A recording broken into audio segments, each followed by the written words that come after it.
You know, just to check, you can see my screen. Yes, I Excellent. see your screen clearly. So we are just adding No more issues. people, then we can start All right set. away. Very good.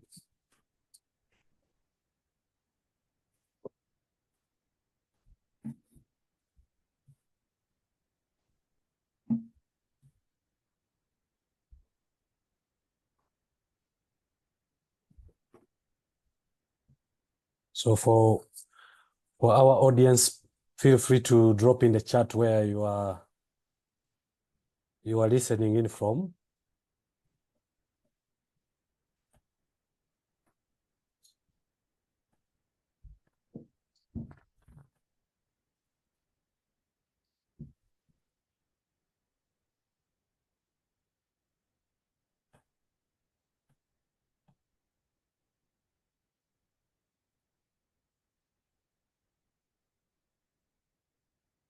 Very good. Someone is joining us from Uganda.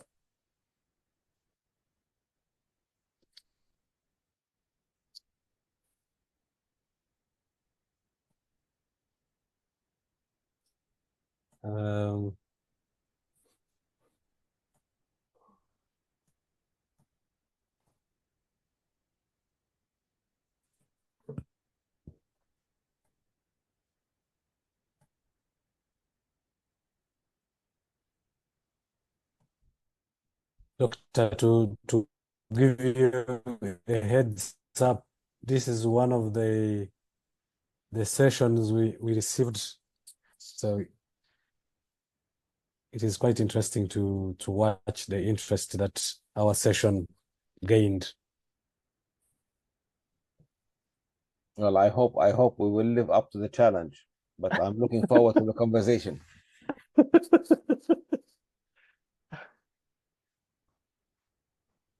Okay, I think we can get started. I think we can really get started. The rest will find us on the way. I don't want to hold any longer.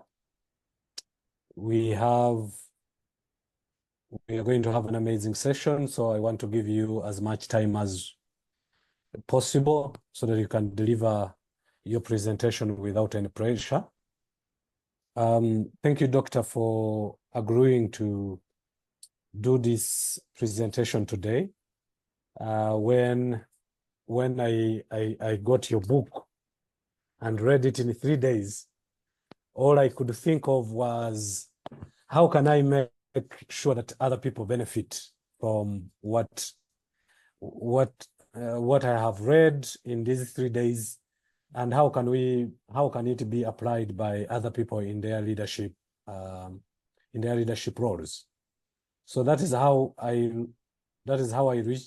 what really drove me to reach out to you. And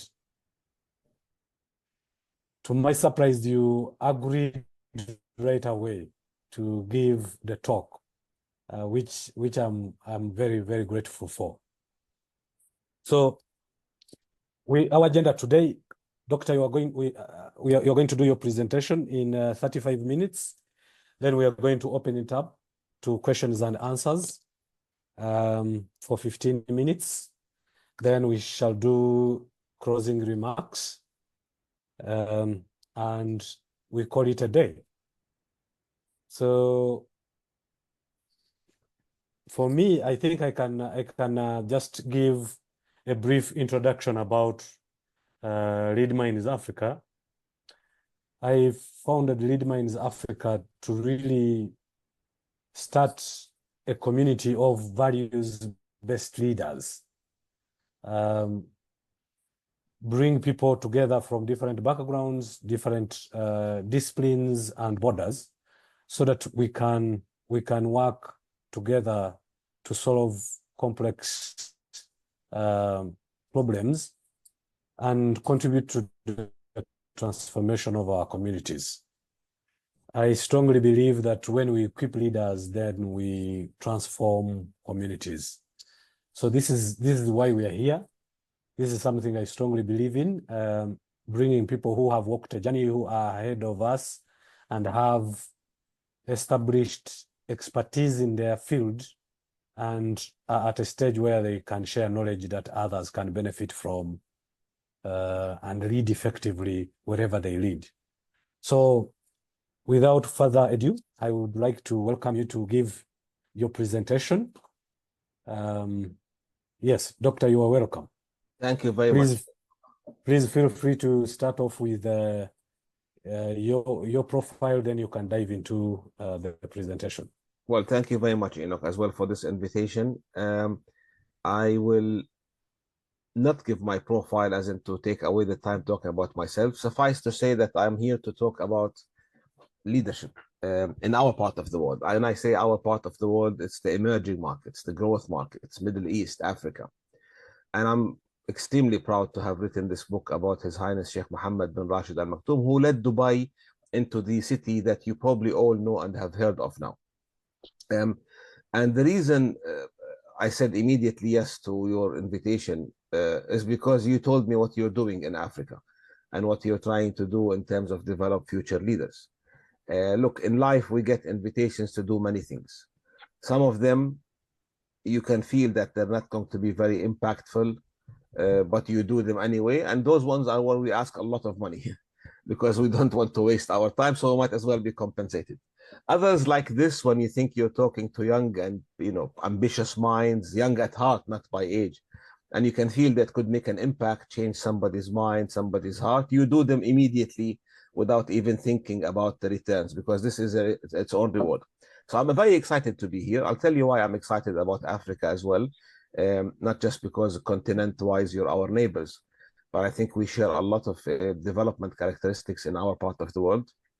So what I will share very briefly with you today is some lessons in leadership that we learned working with His Highness Sheikh Mohammed, the leader who founded Dubai.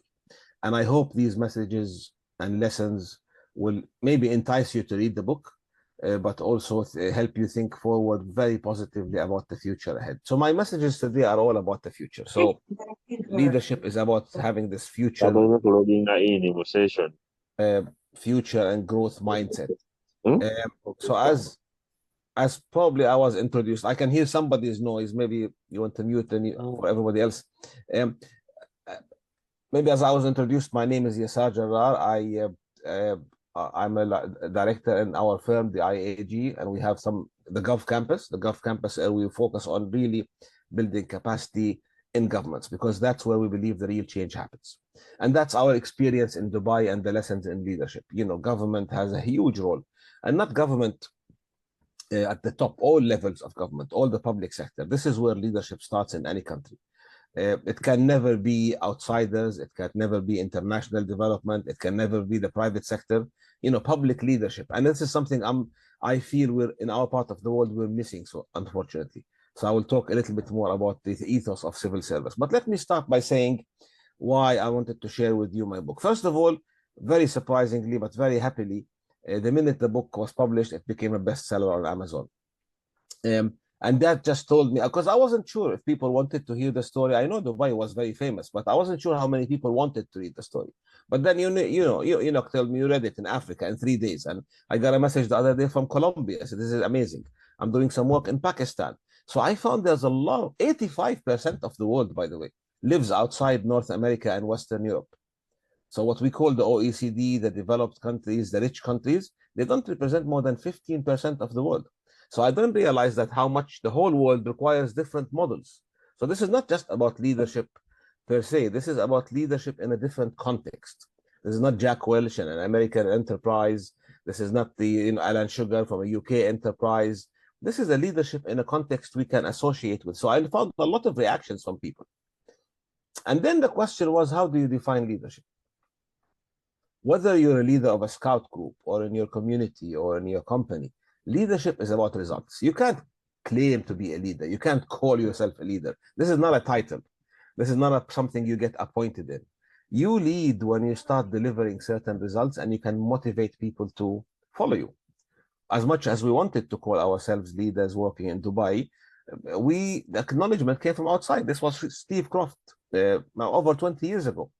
when he came and said, this is all the vision of one man. And of course, His Highness Sheikh Mohammed himself says, this is not only me, it's a whole team, but it's a one person's vision. So I want to tell you a few lessons today in the time we have allocated.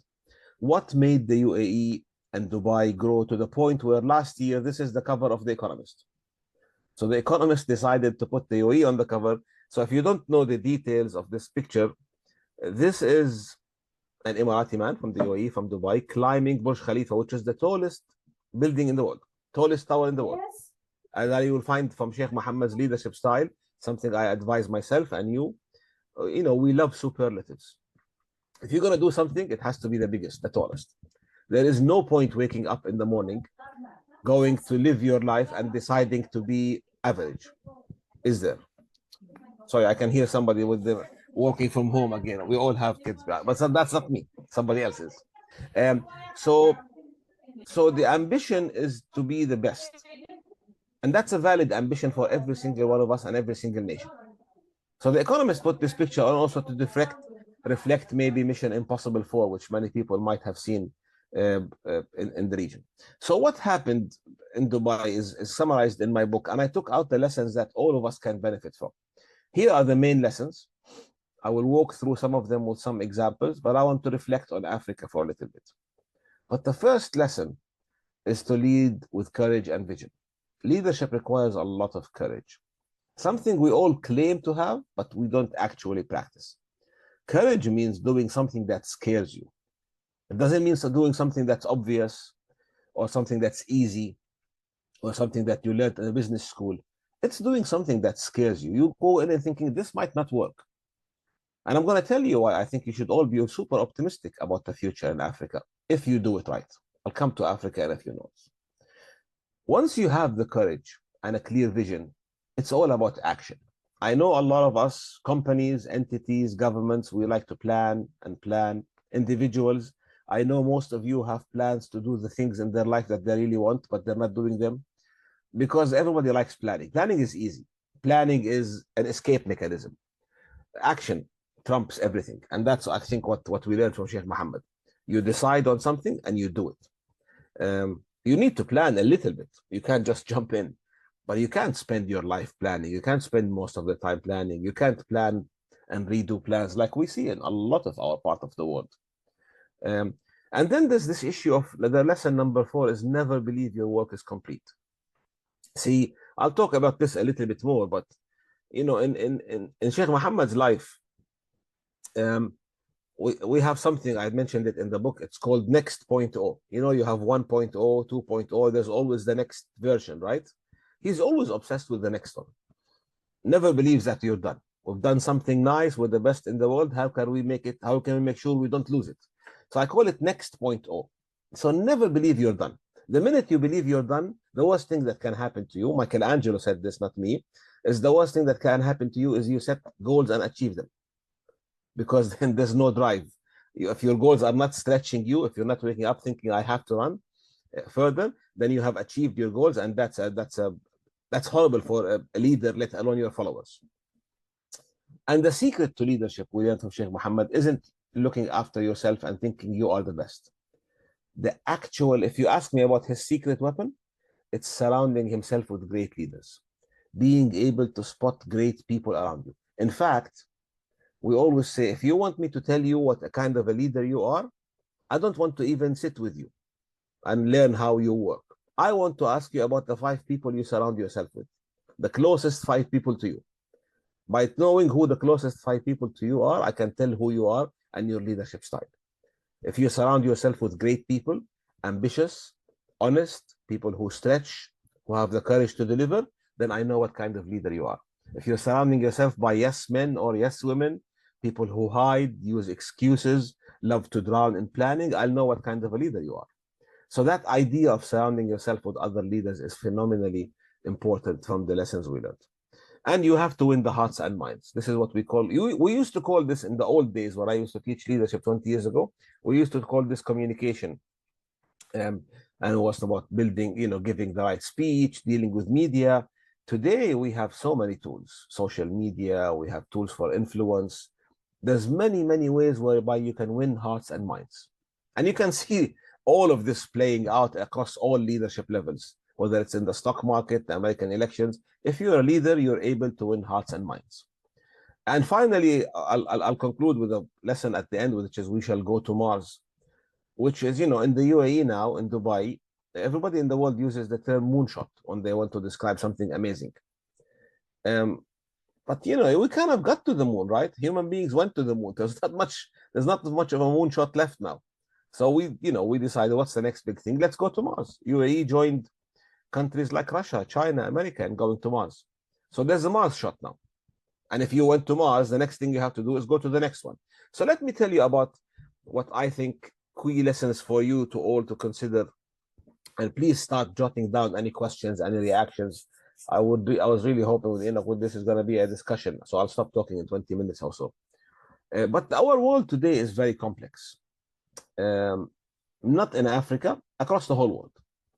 We all live in complex times. We all have different levels of issues. If you're in Africa, you think you have issues with maybe sustainable development. Other countries have issues with unemployment that they can't deal with.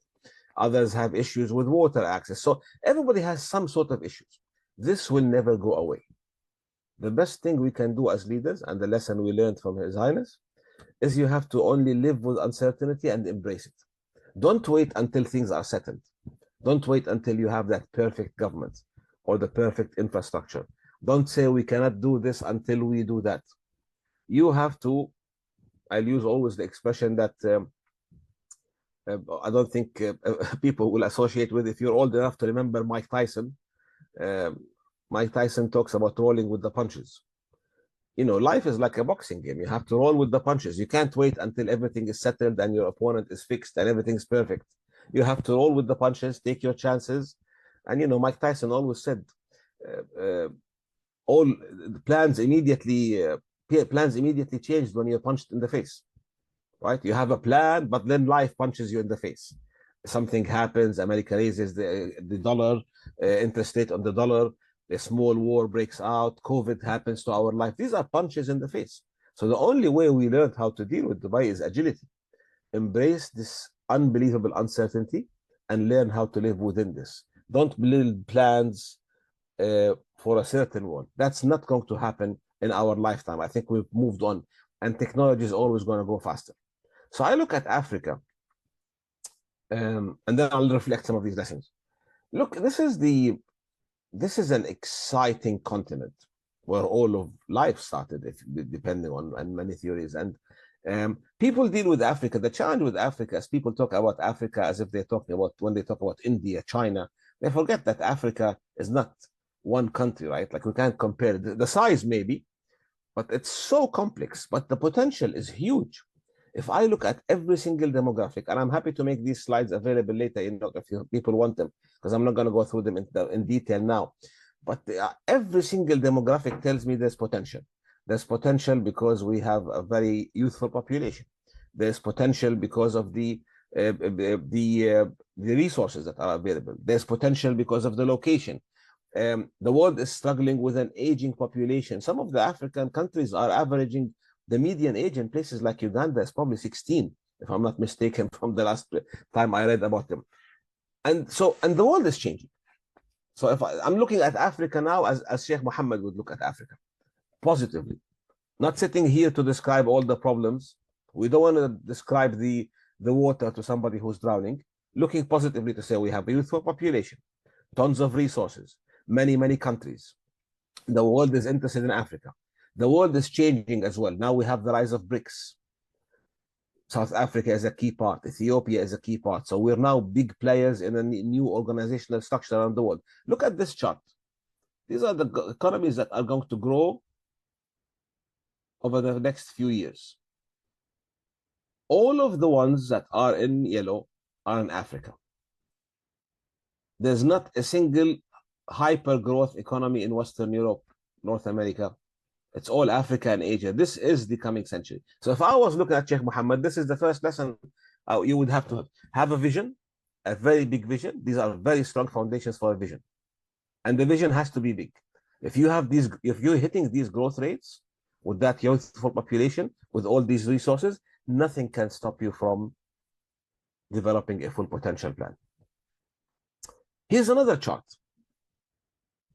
When I first came to Dubai, the first lesson I learned from Sheikh Mohammed was we looked at this chart and they kept saying Dubai and the region and Dubai and the region. And I said, what does the region mean?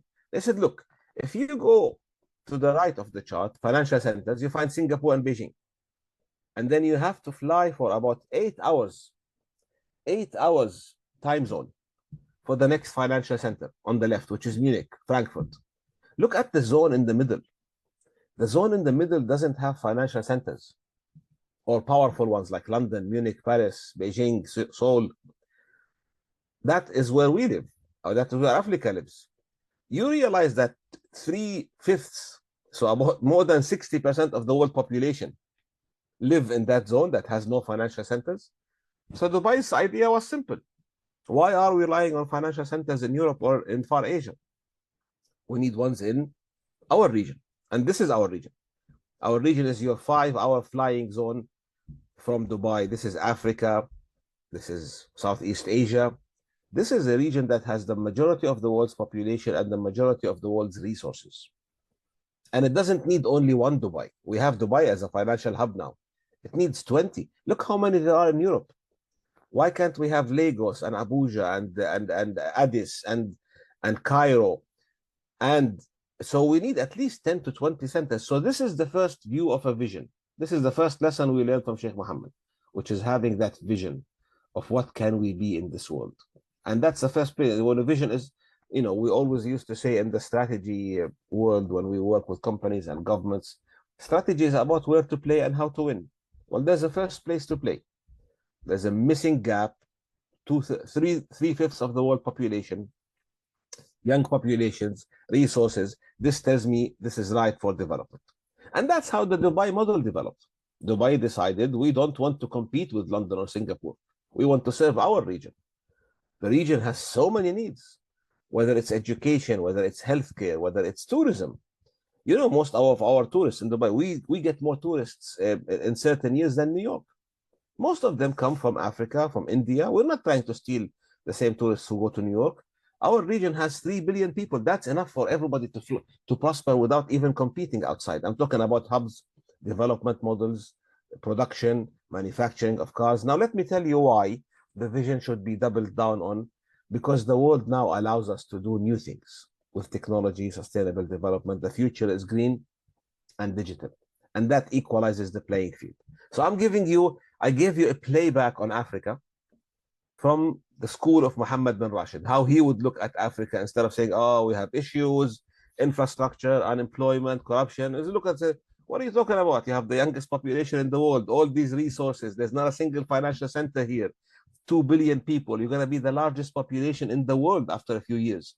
You should have an India kind of plan, and that should be the fifth pole. There's the US, EU, China, and India, the 4 economic poles. Why isn't Africa the fifth one? So that's the leading with courage and vision. Once you have that vision, you have to design success. So here's how Dubai designs success. So this is Dubai. We always love to show. If you come to Dubai, guys, anybody, you please drop us a note if you do.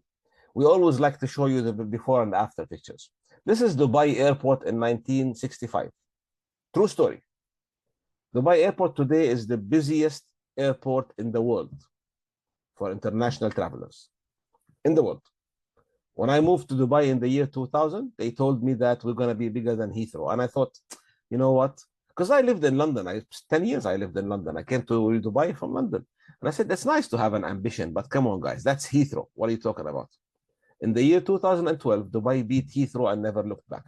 In fact, guess who manages all Heathrow ground services? Danata. It's a company owned by Dubai, and it's Dubai Airport. So Dubai Airport now manages Heathrow. But that's when you say by design, you can't wait for things to happen. You have to design that I will have the best airport here. And you can't copycat. It's every country, and this applies to us as leaders as well. You have to spike on 1 or 2 things. You can't be a great leader by having 63 amazing competencies. A great speaker, a great writer, a great orator, the problem solver, EQ, PQ. We used to tell people that they have to be supermen or superwomen. that you have to be amazing at all of these. And now we're saying, actually, if you want to be a great leader, find the 2 things you're good at out of the 64 leadership competencies and spike at those by design. Become the best speaker or the best person who can manage people's issues. You can't be amazing. There's no superhumans. So Dubai by design became a thing. First, we said we're going to have the biggest airport in the world. Not an airport, the biggest airport. I'm yet to see somebody from Africa say, we're going to be the hub. Addis is trying, but I think we could at least have 5 hubs, to say it to the least, in Africa. Then you get these options. And this is a lesson for all of us. If you get some money, and this is how Dubai looked, right, in 79, and you're a leader, and this is his father, Sheikh Mohammed's father, and he got some money. Instead of deciding to build more of the small houses you see on the top left or the bottom left, he said, no, I'm going to build the tallest building in the Middle East. People said, we need many houses. No. Nobody will notice many houses. We need to attract. So he built what we call the Trade Center, which now nobody notices in Dubai because it's tiny now. But those days, it was the biggest building in the Middle East. His son, all these years later, when he decided, they came to him and they said, we're going to build one of the biggest and tallest buildings in the world. And Sheikh Mohammed's response that day to the people who presented the plan is, why not the tallest? Why one of the? This is a lesson I always remind myself every day. I hope you will take it to heart. Why? How can you wake up every morning and decide to be average? That's a really, really depressing way to live. You either wake up and say, I'm going to do the best I can do today, whether it's for my own pleasure, whether for reading, whether with my children, or whether for my work or for my country. You have to always have a superlative. If you want people to follow you, you have to wake up and say, I want to be the best. I want to do the best, right? You can't wake up and say, I want to be average today. I don't want to do anything impactful. In fact, I hope the day would just finish peacefully. That is not leadership.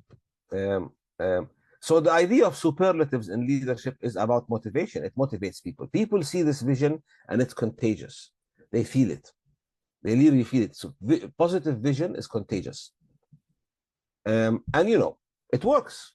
So many years after I came to Dubai and worked for His Highness in his office, and we did some great work, and we looked at Dubai very proudly, a colleague of ours, Parag Khanna, who's a great thinker, he lives in Singapore now, wrote this book called Connectography. And he listed the capitals of the world: San Francisco, Los Angeles, New York, London. And then he said Dubai is the 8th city.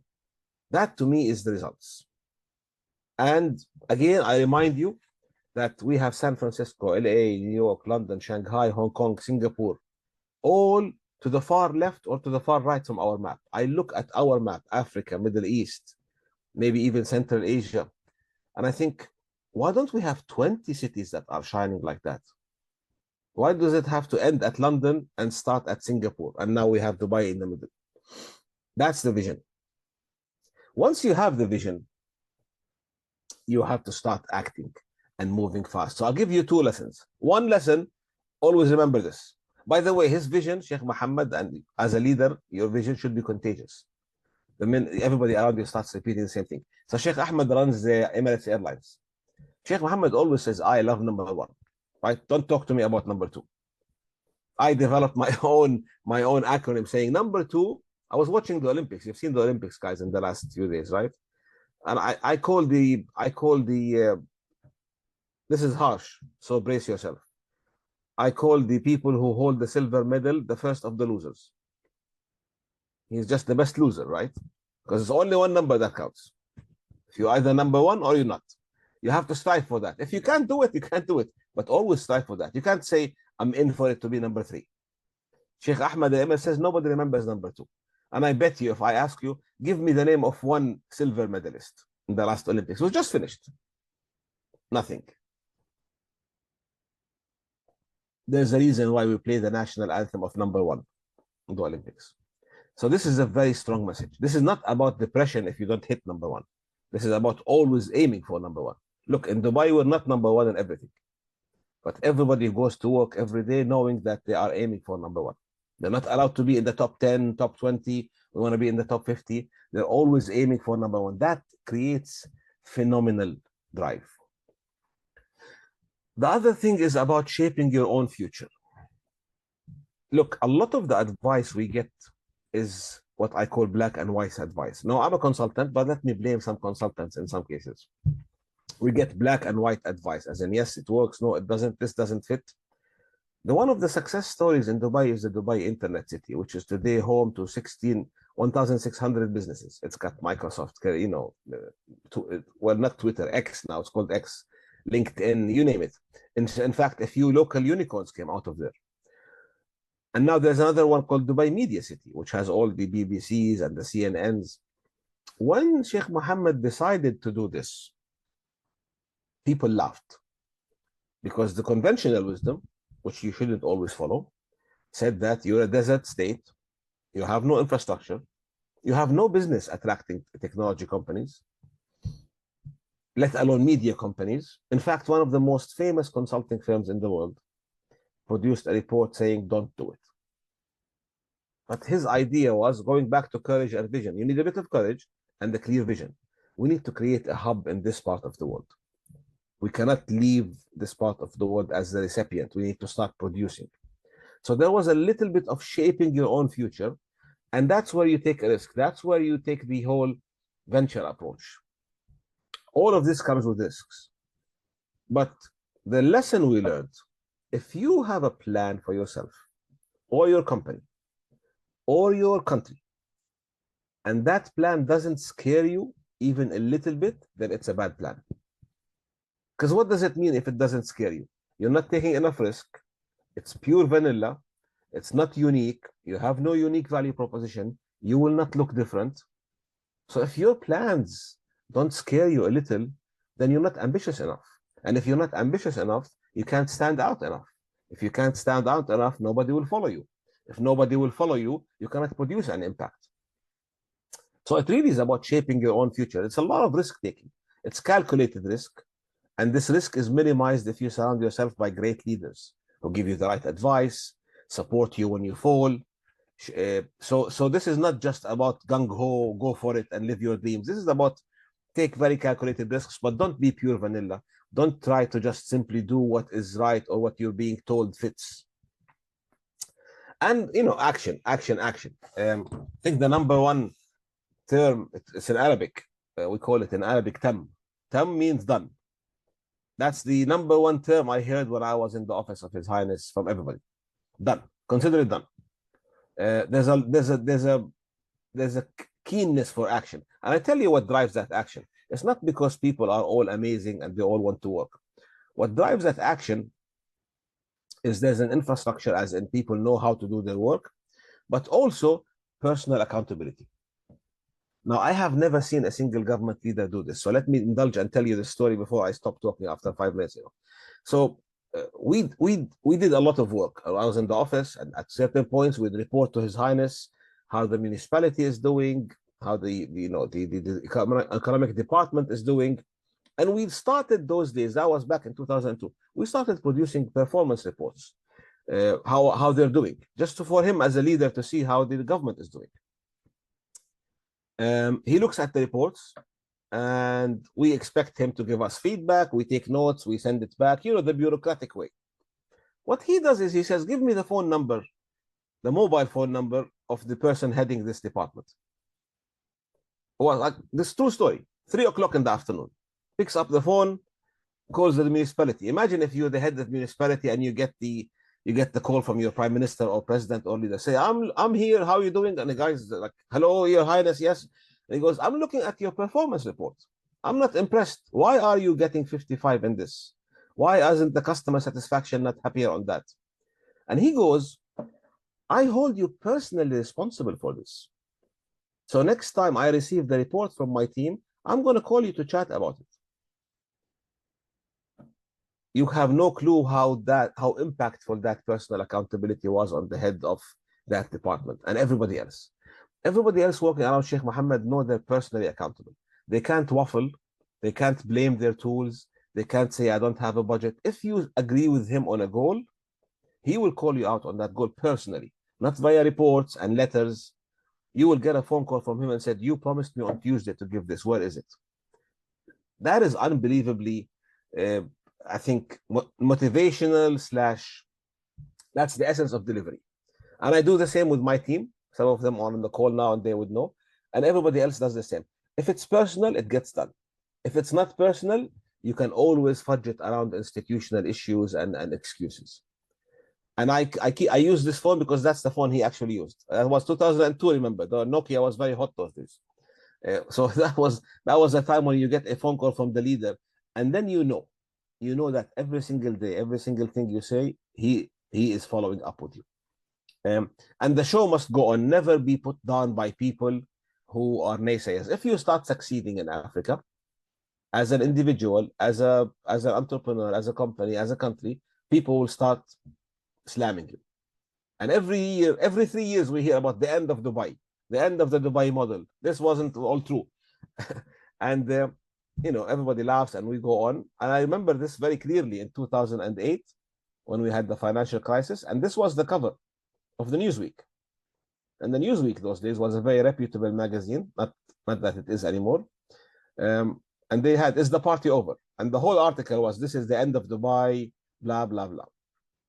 And they said goodbye to Dubai, effectively.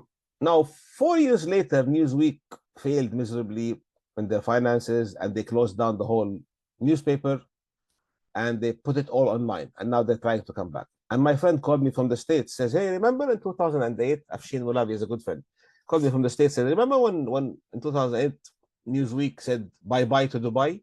And I said, yeah. He said, Dubai now is doing better than 2008, and we were doing much better.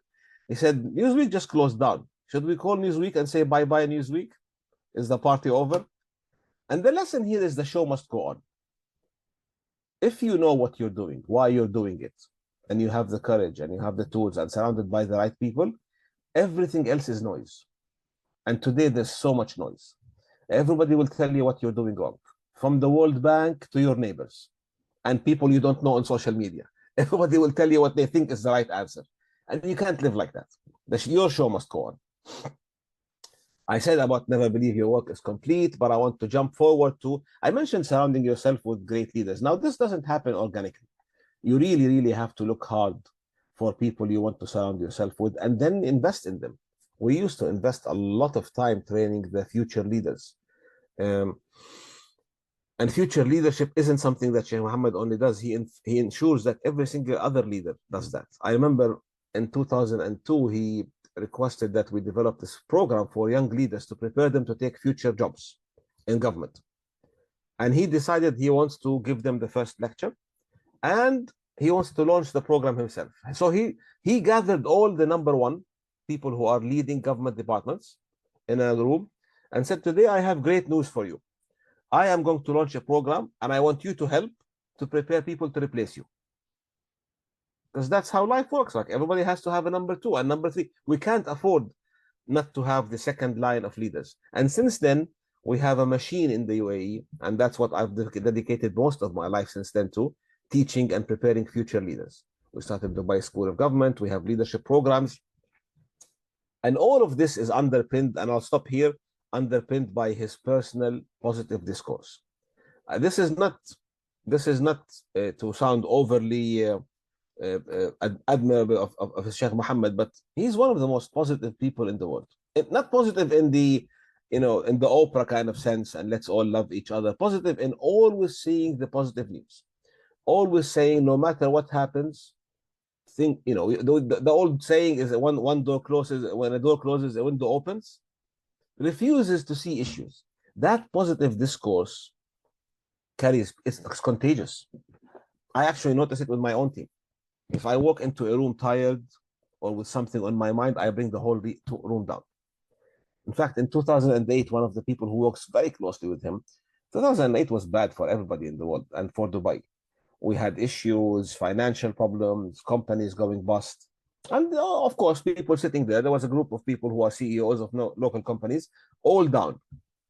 Sheikh Mohammed walks in the room, true story, and he looks at all their faces and says, I don't like this meeting.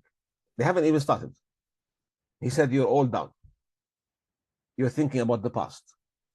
He said, if you want to start this meeting, start thinking about the future and smile, because we have to make the future good. If you want to sit here lulling about the past, and everybody still remembers that. In fact, when COVID hit, I think we started COVID lockdowns in April 2020. In June, when we were at the heart of it, we didn't even know what's happening. He called for a meeting, which I had the pleasure of participating in and listening to. It was called What is Beyond COVID? What happens after COVID? And the government was like, we don't even know what's happening in COVID. How are we going to have this conversation? And his idea was, look, positive discourse. Okay, I'll leave you with this message. Everything passes. You know that, right? In life, whether you're happy now or sad now, everything passes. Unfortunately, the old story of the old king who brought his jester and said, tell me something that will make me sad when I'm happy and happy when I'm sad. The same thing that will make me sad when I'm happy and happy when I'm sad. And the guy said to him, even this shall pass. So if you're happy now, it's going to pass. If you're sad now, it's going to pass. And that's Sheikh Mohammed's discourse. Everything passes. So even if I am in the middle of COVID, I have to think what's beyond COVID. Not because I know the answer, because I know it will pass. And the only way I can get out from something negative is by being positive, knowing it will pass. So this positive discourse, I always finish with this slide because I cannot overemphasize how important a positive mindset in a leader. You know, if you talk to American scholars, they say growth mindsets. You know, growth isn't the ultimate goal, right? Your objective is to live a fulfilled life, not to die rich. So growth is not the ultimate. The ultimate one is satisfaction and the positivity. And I think a positive mindset, not a growth mindset, is where we all should be. So the lessons I always tell people for their own personal journey is, look, tomorrow is going to be the slowest day for the rest of your life. You know, our lives are getting faster every single day. So if you think today was fast or hectic, tomorrow is going to be worse or better, depending on who you are. Sheikh Mohammed teaches us that only the paranoid survive. Always wake up every day thinking, I have to do better. I cannot never rest. You have to learn something new every day. And especially today's age. If you don't know prompt engineering on AI now, you're probably going to be illiterate in 2 years' time. You know, we don't want you to read and write anymore. That's gone. That illiteracy, we're finished with that illiteracy now. You have to speak AI now and speak numbers. Think Like a Freak is a title of a book if you want to read it. That helps you just to reposition how you think about things and see things. But learn to tell stories. I didn't go through this in detail, but winning hearts and minds is all about storytelling. And not storytelling in the old sense. You know, you could tell a story with a tweet. You could tell a story with a symbol. But still, human beings are moved by stories. Leaders influence human beings by stories. I think Wow. yes, there you go. Wow. Thank you very much, Doctor, for that inspiring, Pleasure. informative presentation. I will not spend any more minutes. Please, if you have questions, you can raise your hand. There are emojis nowadays that we use to show that we have raised our hand to ask questions. Or you can just unmute and ask a question. I'm also trying to read the comments to see if there's anything that. Right. I've been seeing the comments in the. Yeah, there's a few of them. Let's see if you can, if anybody, if there's any of the question.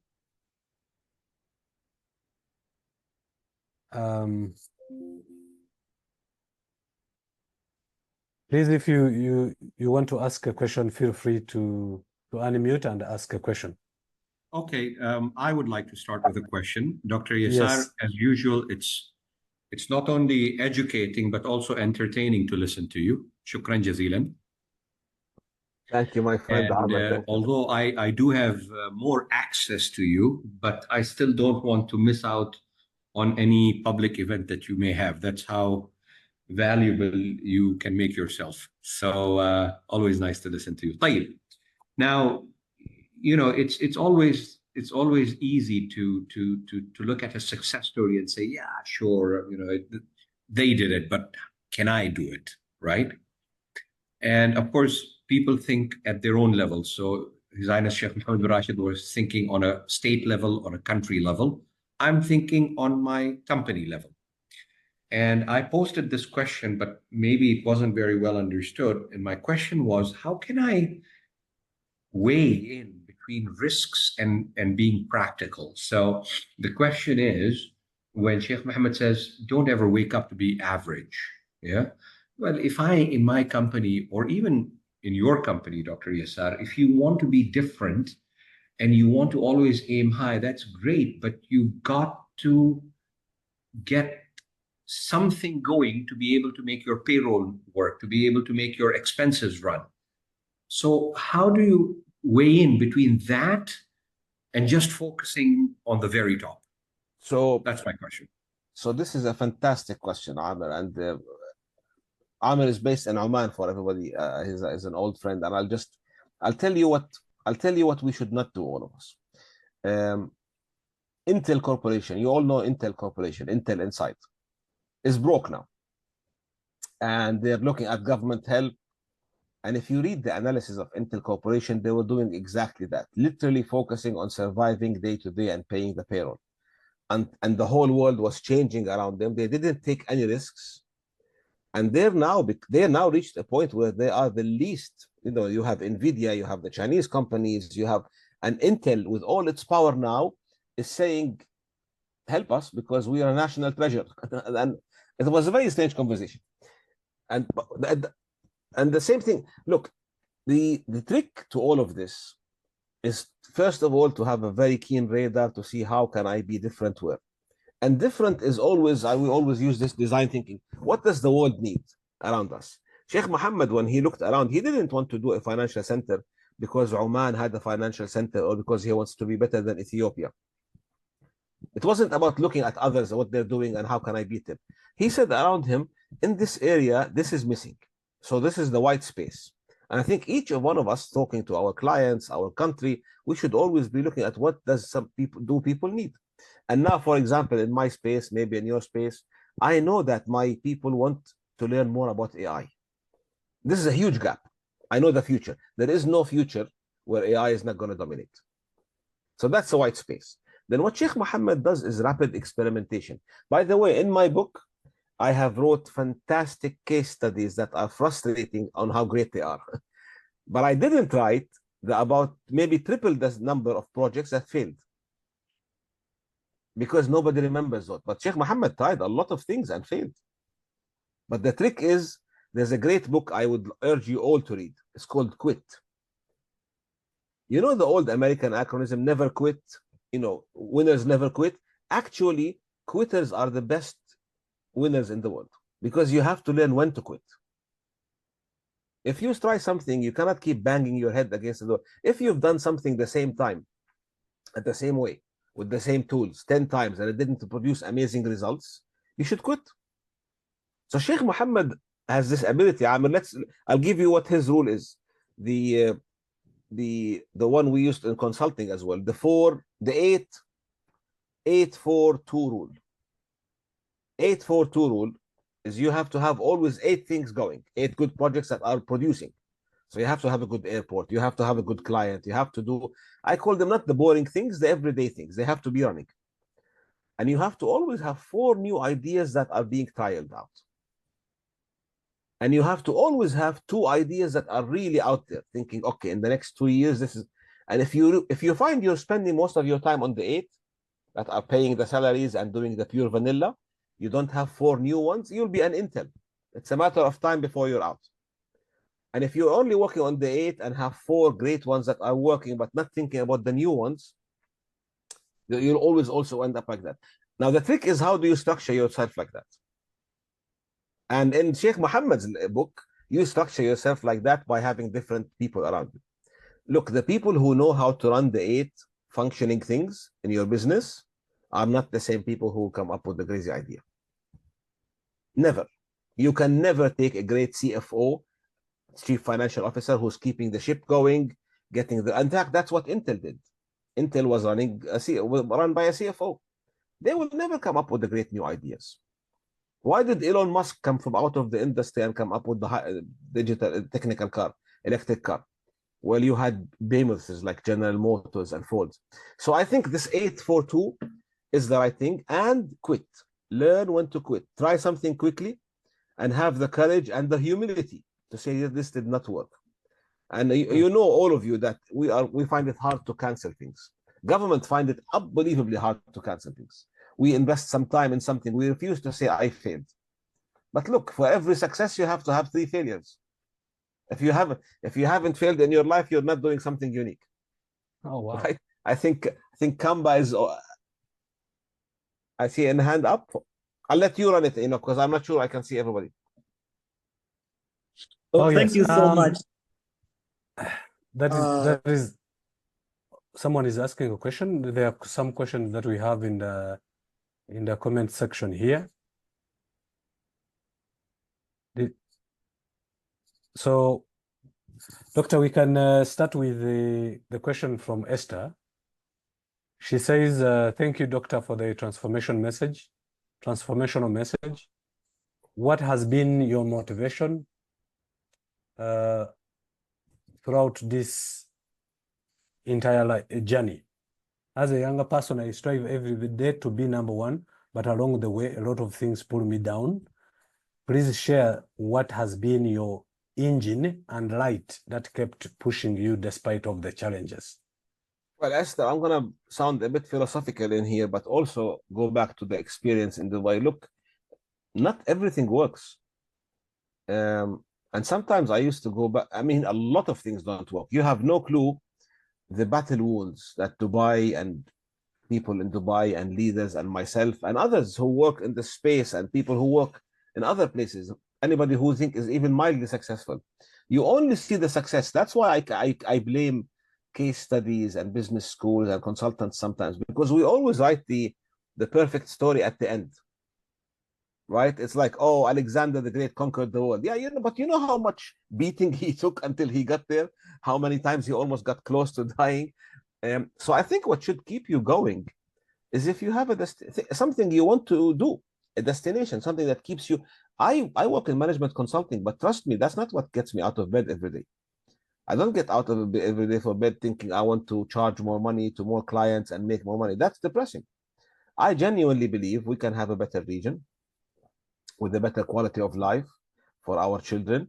I genuinely get excited when, as you said, when you get invited to give this kind of talk without even thinking about any compensation or return, because this is the return, this is the feedback. So something has to keep you going from the inside. I wish I could tell you there will be less things bumping you from the outside. And if anything, it's going to get worse. Moving forward, we have many issues in Africa and the Middle East. Some of our governments are not where we hoped they would be. There will continue to be wars. There will continue to be COVIDs and disasters. That's life. And now we have social media. So you have 4 billion people who are willing to tell you how bad you are when you make a mistake. Everybody is a commentator. You can't let that spot. You have to accept that. I go back to Mike Tyson. You have to accept that. This is, you can't be in a boxing match and complain about being hit. That's part of the game. What you should do is think about, why am I doing all of this? Now, here's the trick. And I do say this sometimes in my MBA classes. If you don't know why you're doing what you're doing, and I go back to Esther, you say, I'm a young person, I strive every day to be number one. If you don't know, if your objective is to be number one because you want more money, that's not going to take you very far.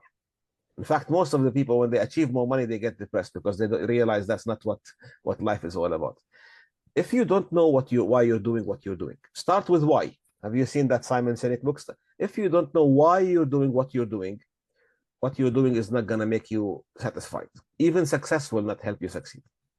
So you have to have something internally. For me personally, I really, really think, at the expense of sounding philosophical, that we could have a much better region. I look at our region, our resources, the brains we have, and I say the region, this bulk I call Southeast Asia, Africa, Middle East. Why can't we be like Europe? And I strive for it every day. Now, look, I'm not seeing the results I would like to see. And I could easily get depressed and say, Jordan's not going anywhere. Egypt has high unemployment.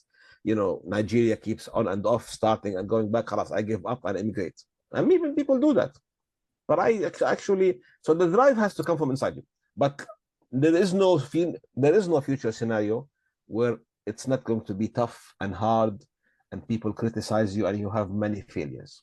That's why we say resilience is more important. The RQ, our colleague Dr. Ali Qasim wrote a book about the 5 Qs, and he has the resilience quotient, much more important than IQ or EQ. If you're not resilient, the rest doesn't matter. Very good. So Raymond has been having his hand up for long. Raymond, do you mind unmuting and asking your question? Yes, Enoch, can you hear me? Yes. I can hear you, Raymond.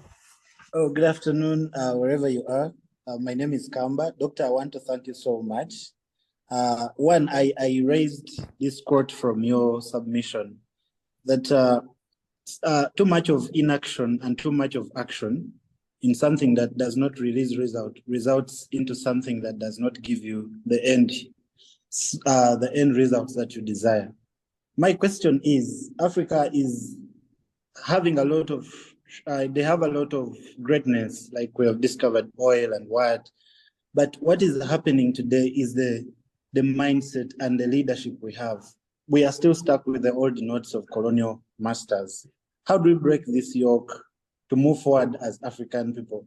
Because I've seen personal accountability is something that can help us, but what is that more spark that can help us?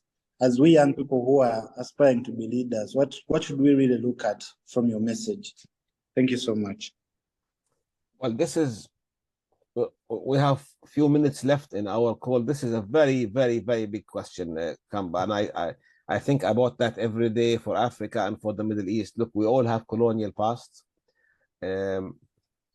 and by definition, we have occupation, whether it's economic occupation or mental occupation. Because that's how the world works, and this is not something good or bad, it's just a fact. And I think to break, look, the reason I am always a big fan of what happened in Dubai, and I wrote the book, and I'm actually writing another book, I call it the Dubai Code, is because Dubai came out and showed us it's possible. You know, until we had a Dubai, and I talk about the Arab world, I will not generalize in Africa, until we had a Dubai, in the Arab world, we all sat down thinking, we can't do it now. We're not America, man. We're not the UK. We're not worthy of that kind of success. You know, we had no self-confidence. Every time we wanted to do something, we had to have experts from the IMF tell us if it's right or not. We had no self-confidence in our own decisions. We had to listen to it from external people, which is our history, the past. Until Dubai came, and Dubai showed us. Now look, I go to Ethiopia sometimes, and I hear guys there saying, "Oh, Addis wants to be the Dubai of the Africa." I think that's brilliant. So Dubai showed you it's possible, because in the past we used to say we want to be the London or the New York, and we think no, we cannot do that. So one thing is changing the narrative, Kamba. We have to start changing the narrative to remind everybody that it is possible, and it only takes one, by the way. It only takes one. I have my bet on a few countries in Africa, really hoping that they, South Africa is a giant. But I'm looking at places like Rwanda, maybe, who could show us something. I was excited at one point about the Lagos story and the Silicon Valley-ish feel to it. Botswana sometimes puts a plan.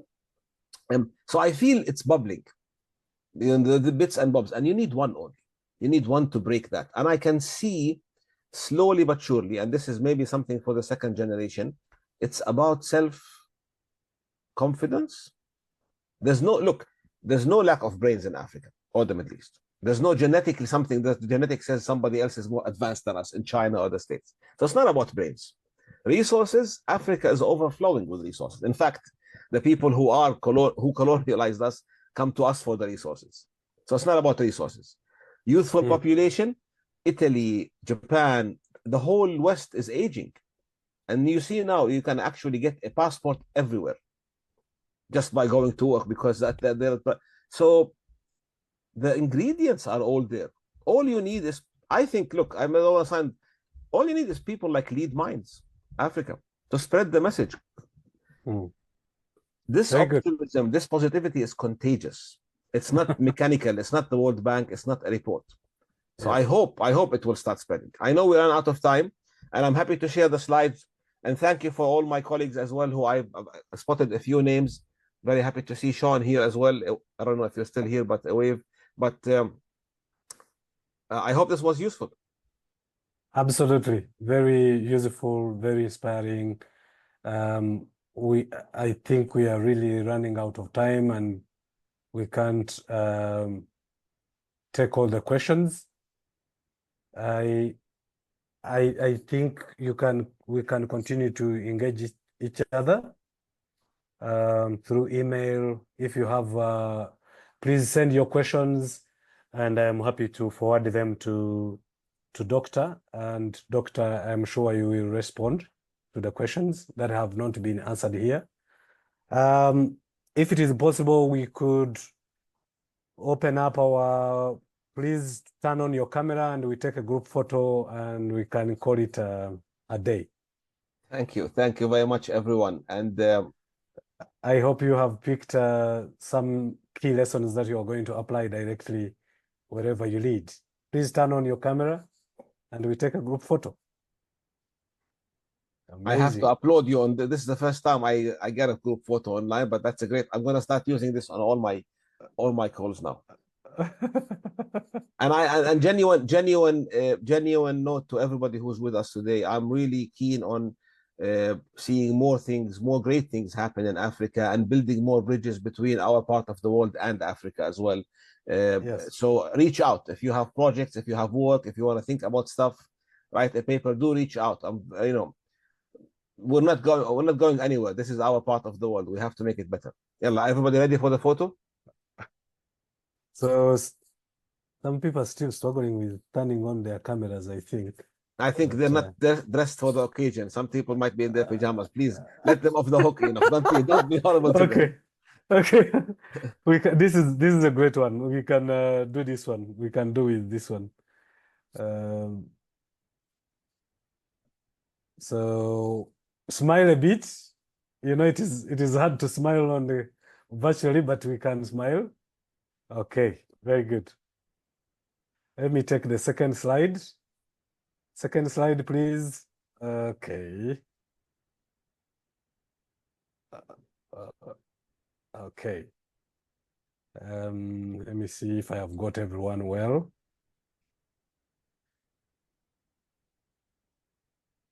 Good. Very good.